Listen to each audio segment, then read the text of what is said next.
spesifik. Sistem pertahanan tubuh yang tidak membedakan mikroba patogen satu dengan yang lainnya. Sistem pertahanan tubuh non spesifik melibatkan beberapa jaringan tubuh dalam melawan patogen. Letak kulit, lapisan terluar membungkus seluruh permukaan tubuh. Sebagian besar ditumbuhi rambut. Struktur kulit.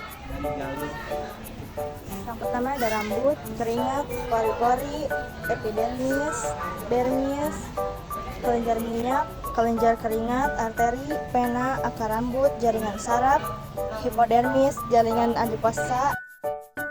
Selaput lendir dihasilkan oleh membran mukosa yang melapisi saluran pencernaan, saluran respirasi, dan saluran urogenitalia, dapat menghalangi mikroba secara potensial bersifat membahayakan tubuh.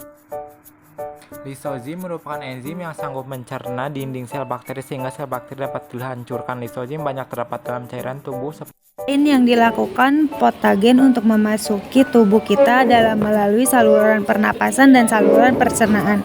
Ratusan macam mikroba yang ada di udara berusaha memasuki tubuh lewat jalur ini. Sekresi khusus pada lendir hidung menahan dan menyapu sekitar 80-90% mikroorganisme yang berhasil memasuki sistem pernapasan secara langsung maupun melalui partikel debu dan substansi lain. Antimikroba. Penemuan antimikroba pada abad ke-20 di mana antimikroba sebagai pengobatan untuk infeksi bakteri telah menjadi standar kesehatan yang tidak diragukan. Keberhasilan antimikroba adalah pengobatan penyakit menular selama 7 dekade terakhir mengakibatkan distribusi dan konsumsi sangat luas dan mengakibatkan potensi kegunaan yang tidak tepat.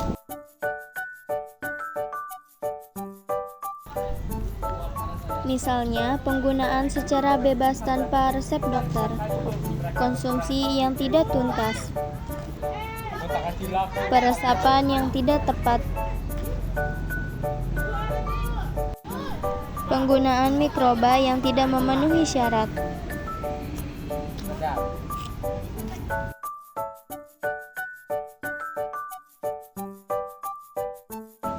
membuang sembarangan, dan penggunaan pada hewan yang berlebihan.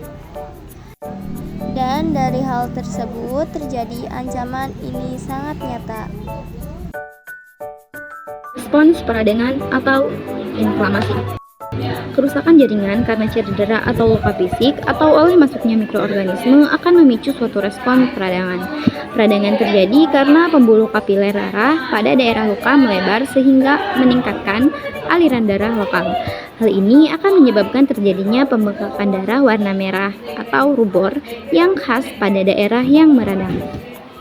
Selanjutnya yaitu demam. Siapa sih yang belum pernah mengalami demam? Setidaknya, sekali seumur hidup, kita pasti pernah mengalami demam yang disertai batuk. Padahal, awalnya kita baik-baik saja, namun tiba-tiba suhu tubuh menjadi meningkat. Demam merupakan hasil dari respon pertahanan tubuh untuk melawan virus atau organisme asing yang masuk ke dalam tubuh kita. Sel darah putih akan melepaskan protein sebagai respon terhadap adanya infeksi yang diberi nama pirogen. Dia akan masuk ke sistem peredaran darah menuju bagian otak bernama hipotalamus. Hipotalamus bekerja sebagai pengatur suhu tubuh. Jadi, ketika suhu tubuh kita terlalu tinggi atau terlalu rendah, semua karena ulah hipotalamus. Pada proses demam, pirogen akan menipu hipotalamus sehingga ia berpikir bahwa tubuh kita terlalu dingin. Maka dari itu, hipotalamus akan meningkatkan titik normal temperatur tubuh kita ke suhu yang lebih tinggi. Suhu normal tubuh sekitar 36,5 hingga 37,5 derajat Celcius. Jika hipotalamus tertipu, maka suhu tubuh akan lebih dari 37,5 derajat Celcius. Nah, begitulah proses dari terjadinya demam.